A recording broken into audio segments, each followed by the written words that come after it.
We are talking about what happened after the game. Michigan men's basketball coach JUWAN Howard taking a swipe at Wisconsin assistant Joe Krabenhoff's face in the post-game handshake line between the teams. This led to a brawl involving coaches and players from both sides. Wisconsin's Greg Gard stopped Howard in the handshake line, leading to the two men exchanging words before being surrounded by a few players and coaches.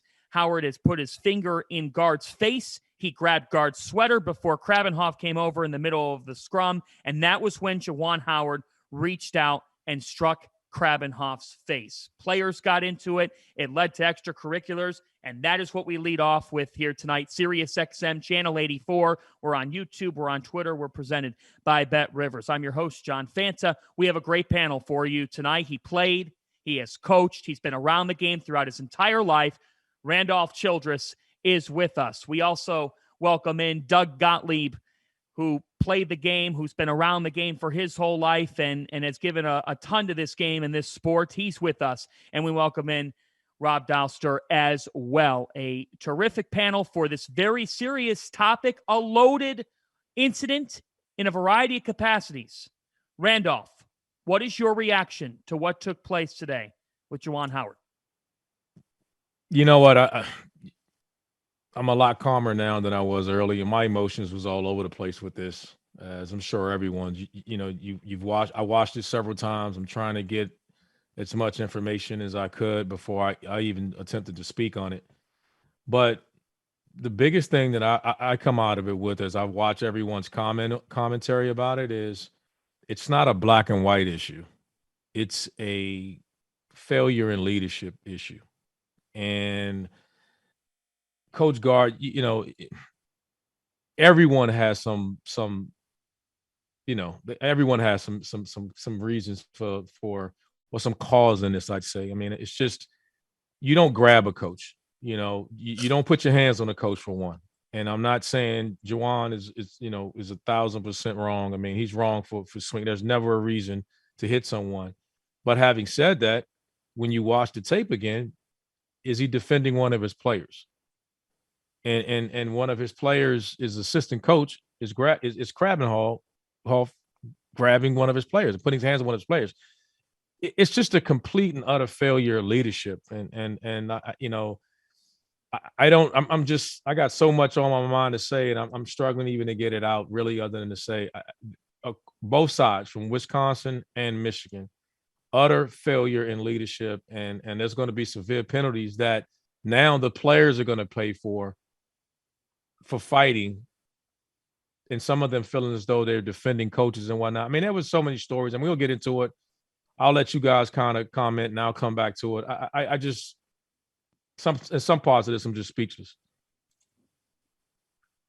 Doug. I understand the idea. No man ever. I got it. I think there's some context there because Wisconsin was blowing him out. Michigan's pressing, trying to make it reasonable. And then he's got the walk-ons in. There's the aspect of JUWAN didn't know the rule, I don't think, in terms of the reset of the 10 seconds to get across midcourt. You can, by the way, send an assistant down. Okay, send an assistant down the court. When you call a timeout, hey, can you go and tell them why we're calling timeout? You can also call timeout and sub, or call timeout and, hey, we don't want to, like, he's like, I called timeout to tell them what to do. I don't think you needed all that. You just wanted the reset of it, get it in bounds, dribble out the clock, and be done. So I do understand that he's just like, hey, look, let me tell you why I called the timeout. Should have put his hands on JUWAN. The biggest issue with this is not an isolated incident with JUWAN Howard. It's just not. There's a lot to unpack here, as I think Randolph's talking about, right? It's a lot to unpack. In that, he just had an incident where he was, he actually got 2 T's against Iowa. One was because he grabbed the ball when it was still in play. The other one, he was berating an official. They had a bit of an incident at Rutgers earlier this year. Rutgers beats them. They were in handshake lines. There was some words exchanged. Michigan guys held back. He had the thing with Maryland going back to last year, which, where he's threatening dudes and threatening Mark Turgeon and hold me back, and Turgeon is trying to get in his face. So this is not an isolated incident. all of that said, putting your hands on a guy, no good. Krabenhoff coming in, no good. I can't believe I just saw the head coach of Michigan take a swing at an assistant coach of Wisconsin. I can't.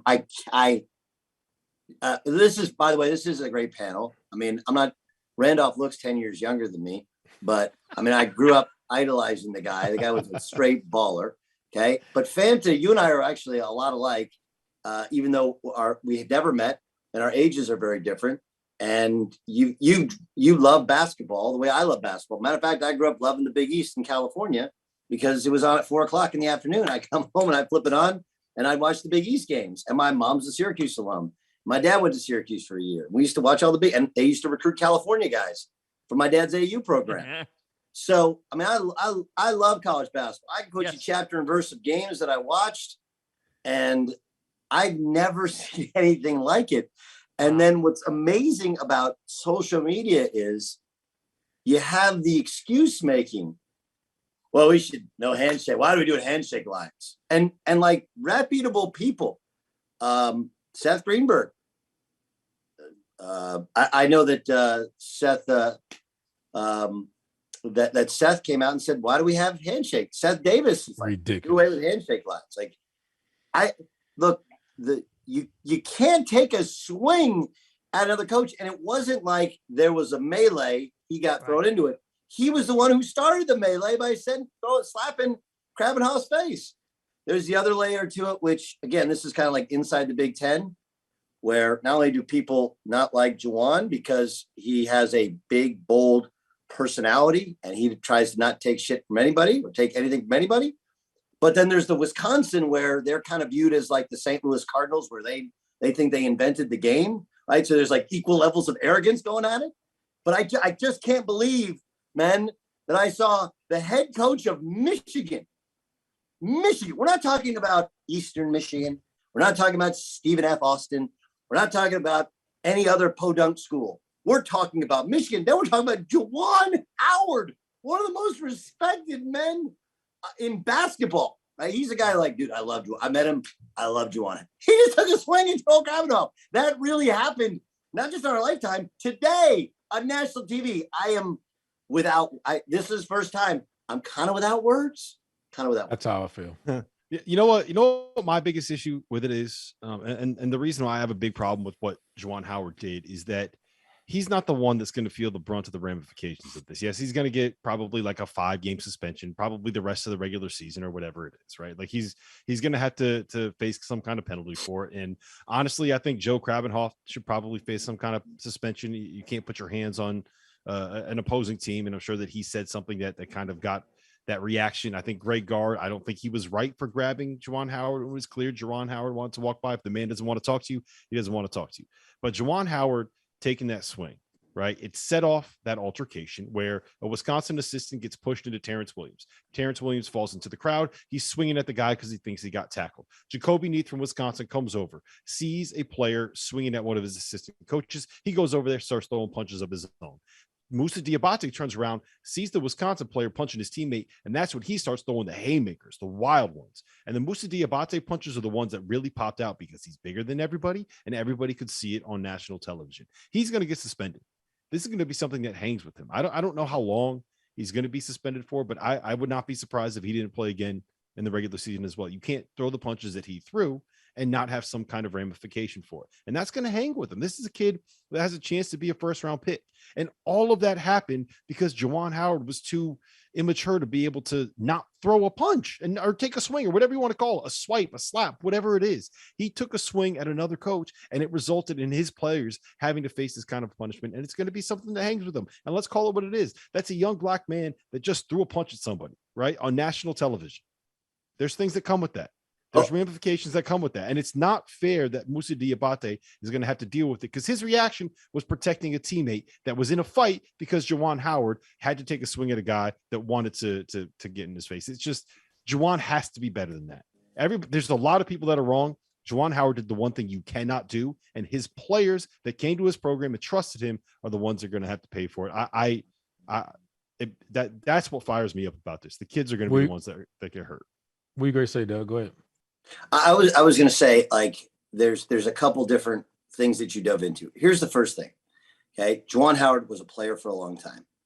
Okay. And Randolph played at the highest level. I did not, but I played overseas. And when you play in college and you play professionally, there's one rule in basketball. Don't throw punches. The only thing that gets you suspended, guarantee, is you cannot swing at somebody. If you swing at somebody, you sit, right? So like that to me blows my mind that a guy that played that long and at that high level and that successfully would do that. The second part to it is there is the race element, but there's also thank God it happened in Wisconsin, right, where you have oh, geez, don't you know, God, they're throwing punches down there. It happens at the wrong joint. Because remember, they sell booze in college arenas now, right? It happens in the wrong joint. And that's not a place. And it happened on that side of the court. Some of these, some arenas are so tight where there's fans right there. Somebody gets pushed in the wrong person. And now you get a fan involved. And now you got a malice at the palace type of incident. We're really fortunate that this is isolated. And I think that the race thing is a factor, because look, how would we view it? What if Greg Gard, God forbid, took a swing at Howard Isley? Like, let's you switch it around. Okay. Howard Isley comes in and Greg Gard's fired up. He's ticked off. And Juwan Howard comes over. Yo, man, hold up. Let me just apologize for something. And I don't want to talk. And all of a sudden they get into it. And Howard Isley comes over and he smacks Howard Isley. Greg Gard would have already been fired. I believe that. Already been fired. Juwan, I think part of it is the respect of the human being that he's been for 30 years and the focus. I think he's probably earned it. And I also think that firing people for a one-off incident is kind of dumb. But I think there's all of these factors kind of, we all are alive to see the malice of the palace. We all know that we're at a time of a bit of a reckoning for racial inequities of the past, right? And you have prestigious programs that, whether or not it's real or fake, they like to carry themselves as better than the Big Ten likes to carry themselves as, hey, we're better than everybody else. Mm-hmm. And this is not one of those incidents. And I agree with you, Rob. Like, I would have a better time defending Juwan if he's protecting one of his players. But we don't know. But before we said it, we don't know if he wasn't, or maybe he felt that he was by swinging at. He definitely he was. Yes, I thought he felt he was defending his players. And now the thing I throw out is all of this, the gamesmanship or everything that happened during the game. Like, I really don't want to hear all that. Like Coach Gard can talk all the crap. The game's over. Like, why are you calling timeouts, dude? The game, nobody cares. The walk-ons are going to try to get it and get it last second. If you get a turnover there, who gives a crap? Like, unless, you're not gambling on the spread. You don't care. You're up 14 points. Like, cut the crap. Like, what's a turnover? The game's over. I'm telling you, this is a Wisconsin thing. They're like, well, we were just trying to, like, dude. No. That's a cover your ass thing right now. Yeah. That's justification right now. Like, now we're getting that. That's what that is. It was a BS. It was a BS. It's all bogus. The last two timeouts are completely unnecessary. And then even to Juwan in Michigan, it's like, I don't even want to hear your basic defense is pressured. You play 2-3 zone most of the game anyway. Just go to the 2-3 zone and fall back in your 2-3 zone. So from a basketball point from both schools, it's like, I'm not buying any of that. Like stop it. The game was over. It's just all of it was petty, and that's ridiculous. And that's why I say it's a failure of leadership across the board of men. That's the bottom line. And then these kids have followed it, and it escalated on something it just had no business ever getting to this point for a game that was over.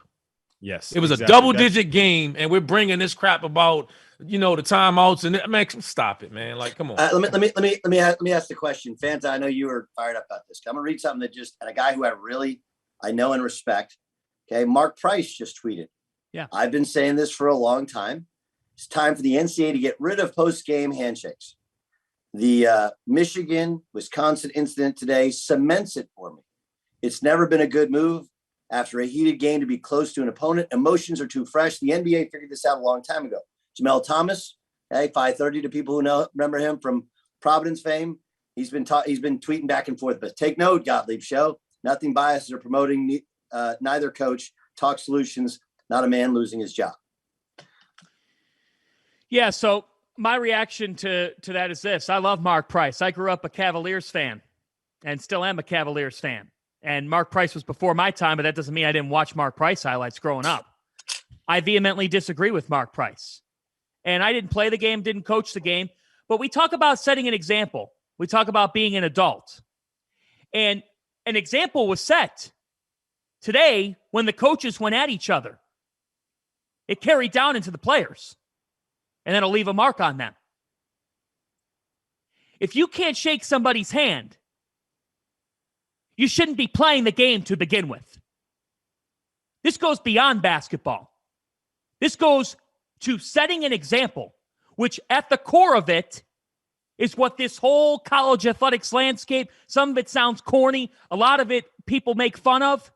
At the end of the day, when you walk into those doors in a university, and Randolph and Doug, you know this, there are certain principles and values that go into that experience, whether you're there for 1 year or whether you're there for 3 or 4, and you should come out of there a better man than you were when you walked in there. And in my opinion, shaking somebody's hand, the idea that that can't occur following a game when 99.9% of post-game handshakes go off without a hitch, the idea that one incident produces this kind of discourse from people who I respect in this industry is absolutely ridiculous and flat out wrong. Can I just make one more point before we get to a break? I've seen people calling for JUWAN Howard to be fired, and I honestly don't think that this is something where you should lose your job over it. I think that this is something where if you were looking for a reason to get rid of somebody, this would provide it for you, right? Like if you are, let's say Tom Crean did this in a post-game handshake line, right? It'd be very easy to just say, hey, you know what? Now we can fire him. His assistants apparently did. His assistants did. If someone like Fred Hoiberg, who has not really gotten it going at Nebraska, did this, and you wanted to find a way to get this restarted and reignited, you'd be able to get rid of him easily. I don't think this is something. I think that if you're sitting here saying this is JUWAN Howard should be fired because of this, I think that that's probably going a little bit too far. I don't know if you guys agree. I think this is something that it can be a fireable offense, and you could fire somebody for a cause if you are a coach and you throw a punch. I don't think that this is something where we have to say he needs to be fired. He cannot coach another game. I think that's taking it a step too far. I don't think he's going to get fired. I don't think he should get fired because if you fire him, then that brings up what we talked about. Then Creighton University with McDermott shouldn't be a head coach. Mm-hmm. He shouldn't be a head coach. He should be fired. He not so. And you talk about bogus because even the principle of that, you give him for his incident an indefinite suspension, which turns out to be 1 game. Now these are totally separate incidents, but when you're talking about from an administration, and you're supposed to be talking about leading kids and leadership issues, again, it's the same thing. And so I'm sure JUWAN will get more games than an indefinite 1 game suspension. But from an administrative, from an school's administration, they should be looked upon as the same thing. So if he gets 1 game, then you want to suspend JUWAN for a couple of games, have at it. I don't know. I don't think anyone will argue that it's the guy that threw the first punch. And what turned out of it, this could have been really, really bad. It's going to have to set a precedent. As we talked about, Doug, he's had several incidents, and I think this will be one where he'll get reprimanded in some kind of way. And honestly, everybody needs to have an example set. I think Joe Krabenhoff probably needs to miss a game or 2, and I think some of the players need to miss a game. I said it before. I hope that this doesn't become a thing where Moussa Diabate is like done for the season, like what happened with what was it, Silvio De Sousa?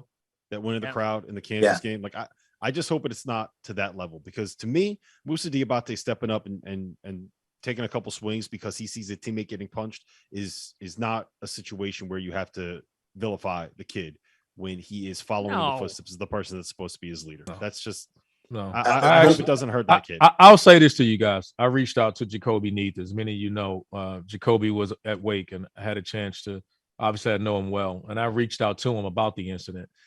And how do you not tell the kid he said, Coach, I looked over there and I saw a couple of guys hitting my coach. So I went over there to defend him. Like, how can I tell him he's wrong? Correct. You know what I mean? I did. Yes, it's exactly what we teach kids. Like your teammates down, you see a coach on the ground getting hit, He's like, and my exact comment to him was, "You did the right thing. You did the right thing." How many of us? And I don't know if Randolph, you had the same thoughts when the Clemson kid against Duke, Yes, undercuts him.